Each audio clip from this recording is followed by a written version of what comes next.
Thank you all for tuning into Big Mama Story Time. Story Time. Don't forget to like, subscribe, comment to my page. Here we go. Hi guys, thank you all for tuning in to Big Mama Storytime on today. Today I will be reading to you all a Disney's Toy Story storybook collection. Another book into this storybook. This one I will be reading Woody's Big Adventure. Now I have read Moving Day already, so I will put the link to that one that I read in the description box, so you'll be able to go right to it. All right, here is Toy Story 2, Woody's Big Adventure. Hey Woody, ready to go to Cowboy camp? Andy said. Woody the cowboy doll was very excited about camp. He'd been looking forward to it for weeks. Andy grabbed Woody and Buzz Lightyear, the Space Ranger, his two favorite toys. Never tangle with the unstoppable duo of Woody and Buzz Lightyear, he exclaimed, linking the toys' arms together. Just then, there was a loud rip. Woody's shoulder had a tear in it. Andy's mom suggested fixing Woody on the way to camp, but Andy shook his head sadly. No, just leave him. I'm sorry, honey, said his mom, but you know, toys don't last forever. She put Woody up on a high shelf. Woody looked out the window as Andy left without him. He felt even worse when he discovered Wheezy, a toy penguin, who'd been put on the same shelf months ago after his squeaker broke. Woody wondered if that was his future too.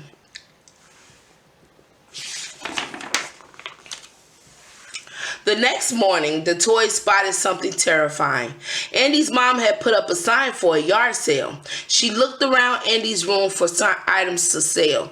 The toys all watched in horror as she picked up Wheezy. Woody waited until Andy's mom left the room. Then he whistled for Andy's dog, Buster. Together, they snuck outside and rescued Wheezy.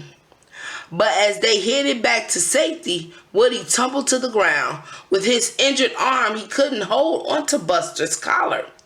One of the sales shoppers saw Woody and picked him up. Then he smiled with excitement. "Oh, I found him," he said.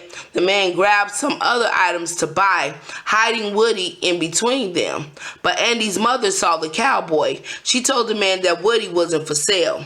"I'm sorry," she said. "It's an old family toy." She took Woody and locked him up in the cash box. As soon as she turned around, the man pried open the box and stole Woody. From their upstairs window, the other toys watched in shock. Buzz quickly jumped out the window and slid down the drain pipe to rescue his friend. But he was too late. Buzz watched the man's car drive away. The license plate read LZTYBRN.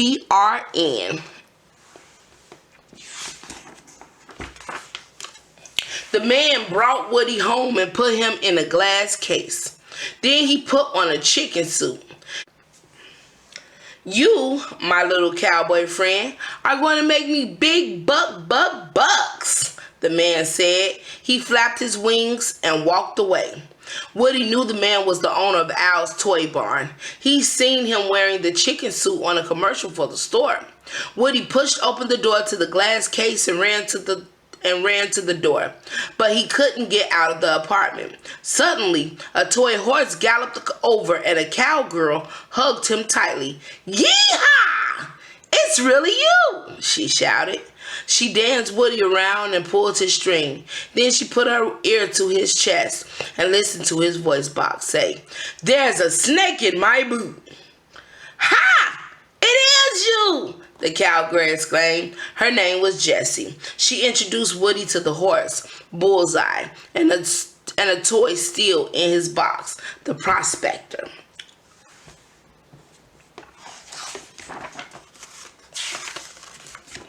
"We've waited countless years for this day," the Prospector said. "It's good to see you, Woody." "Hey, how do you know my name?" Woody asked. "Why, you don't know who you are, do you?" said the prospector. Bullseye turned on the lights to reveal a room filled with things that had Woody's picture on them. Then Jesse showed Woody an old television show called Woody's Roundup. Woody was the star. Meanwhile, back in Andy's room, Buzz and the other toys had figured out who had taken Woody. Buzz came up with a plan to rescue his friend. "Woody once risked his life to save us. To save me," Buzz told the others. "I couldn't call myself his friend if I weren't willing to do the same." He and some of the toys set off for the store. "We'll be back before Andy gets home," Buzz told the toys staying behind. "To Al's Toy Barn and beyond." Him and that beyond, y'all. At Al's apartment, Woody was watching episodes of Woody's Roundup. When the show was over, Woody, Jesse, and Bullseye hopped on a spinning record and ran around in circles. "Hooey!" Jesse cried. "We're a complete set. Now it's on to the museum," declared the prospector. Woody paused. "What museum?" he asked. The prospector told him that as a complete set, they were valuable toys. Al planned to sell them to a museum in Japan for a lot of money. "I can't go to Japan," Woody said. "I gotta get back home to my owner, Andy." Jessie gasped. "He still has an owner," she cried. She shook her head. "I can't do storage again."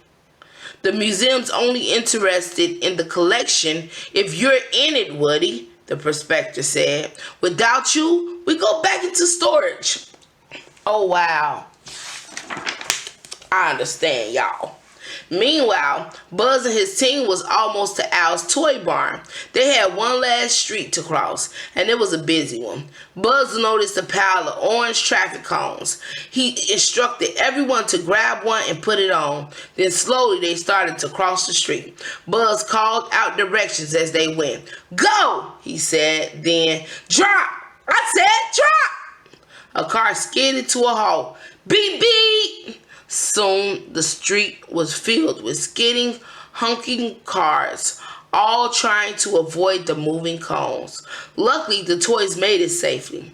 Inside the store, the toys looked at the many aisles of shiny new toys. "Whoa," said Slinky. "How are we going to find Woody?" "Look for Al," Buzz instructed. "We find Al, we find Woody." Buzz walked down an aisle full of brand new Buzz Lightyear toys. He gasped when he saw their fancy new utility belts. "I could use one of those," he said. As Buzz reached out to touch a belt, the new Buzz Lightyear stopped him. Buzz tried to walk away, but the new Buzz tackled him and put him in a box. Then the new Buzz ran off to join Andy's toys. Oh, wow. You have been replaced, Buzz. Back at Al's apartment, Jesse was upset that Woody wouldn't go to the museum. "I'm still Andy's toy," he told her. "If you knew him, you'd understand." "Let me guess," Jesse said sadly.